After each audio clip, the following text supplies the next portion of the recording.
At narinig ko pa yung pare na nagsabi, mga hudas yung labing walo. Kayo yun. Siguro sila ho yun, di ba? 18 senador ang mga hudas na mukhang alagad, Pinipikon si Marcoleta, ano ho, mga kababayan. ngunit ang kanilang mga kilos ay balasubas. Tama ba yun?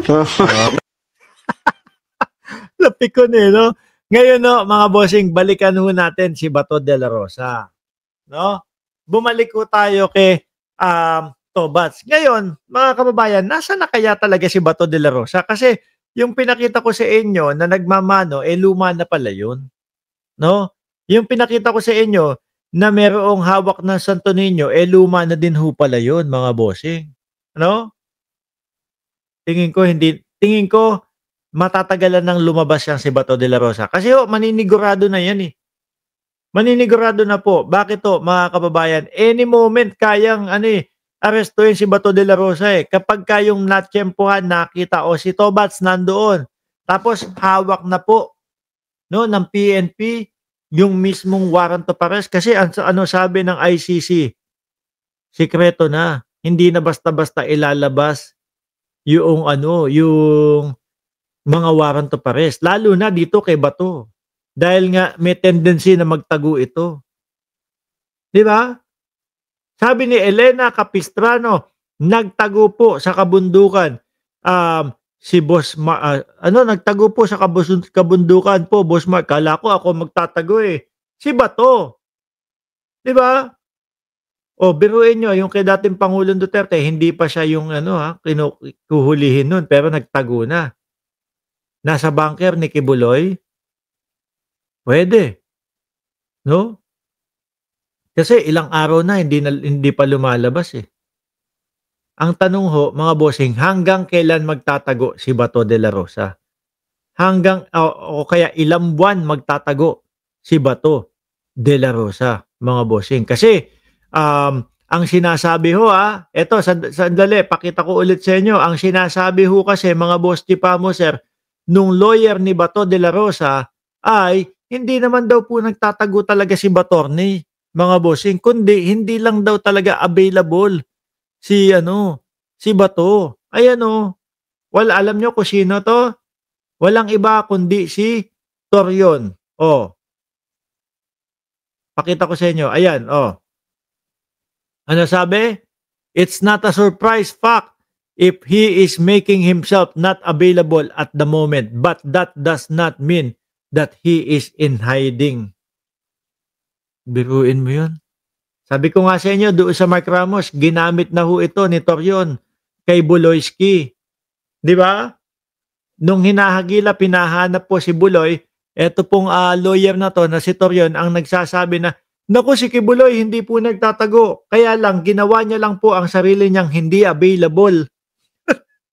So sa tingin ko, baka ang mangyari dito kay Tobats, baka kaparehas nung kay Buloyski.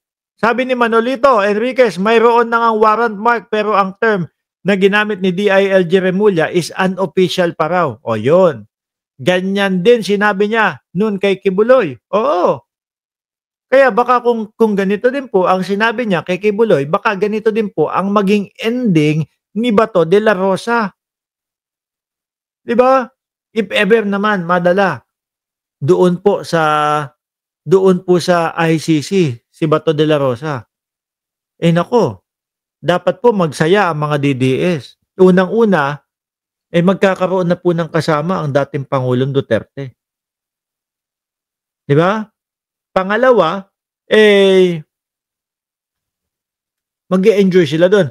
Pag mga DDS, sabihin nyo kay Bato de la Rosa, magbaon ng butong pakwan. Oo, magbaon ng butong pakwan. Bakit? Yun, pwede nilang pampalipas oras doon yun. Magbaon na din ng pangganchilyo. Pwede po ba, sabi ni Ikaw Pipa, pwede po ba work from home si Bato? Work from Hague ang mangyayari dyan. No? Parang si dating Pangulong Duterte, yun, yung mga taga Davao, ang kasama nila doon, karton ni dating Pangulong Duterte. Eto, malapit na din pong gawan ng karton. Etong si Bato de la Rosa, mga bossing. OFW na, senatong si Batopic. May tagaluto na si Tatay Dig. Isa pa yan. Bukod sa may kakwentuhan na, may tagaluto pa. O, di ba? Gawin nyo ba to? No, if-ever lang. Kapag kadating mo doon, magbaong ka ng butong kalabasa. Yan. Di ba? Butong kalabasa. Damihan mo. Araw-araw kasi pwede nyong gawin yan eh. Ipagbalat. Ipagbalat mo ng butong kalabasa o kaya butong pakwan si dating Pangulong Duterte, no? Di ba kapag binalatan po yun, kinakagat ng bahagya. Pagkagat, ilagay mo doon. Pagkagat, ilagay mo doon. Di ba? Yan ang kailangan ng dating Pangulong Duterte, yung makakasama doon sa ICC. Kaya lang sa nakikita ho natin, parang si Bato, wala pong wala pong isang salita eh. Parang hindi naman po niya gustong makasama talaga ang dating Pangulo.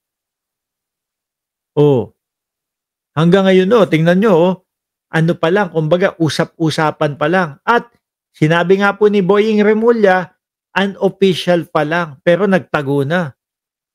Meron pa po bang ibang pwedeng salita dyan? Na ibang word na gamitin, kundi nagtago? Di po ba? O, nagtatago na mga boss.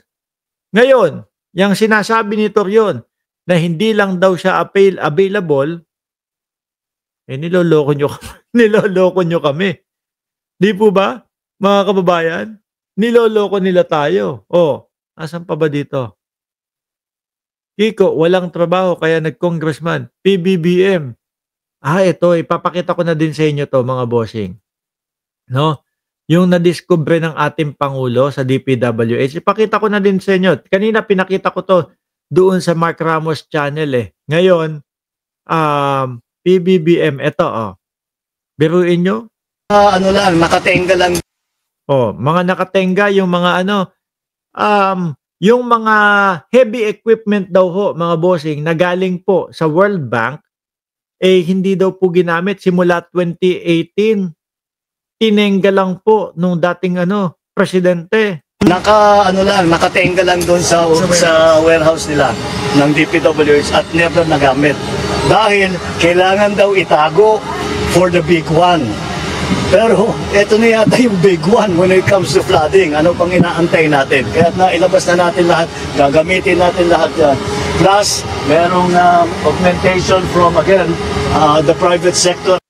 Kasi po ang Pangulo talagang seryoso na po mga kababayan eh. Talagang seryoso na po ang ating Pangulo na sugpuin po yung problema sa sa baha. Sandali lang, mukhang may nag-message sa akin. Nag-overtime kasi tayo dun sa Nag-overtime tayo doon sa saan ba yun? Doon sa Mark Ramos channel eh. Mukhang lagpas na oras ko dito Mukhang si Takero na ho, mga bossing. Si Pamo Sir ang susunod na magla-live. Nako, magpapaalam na ako. No, si Takero Miyamoto na po ang susunod mga kababayan. Pakipanood, pakisuportahan, and pakilike na din po yung video natin. Hanggang dito na lang ako.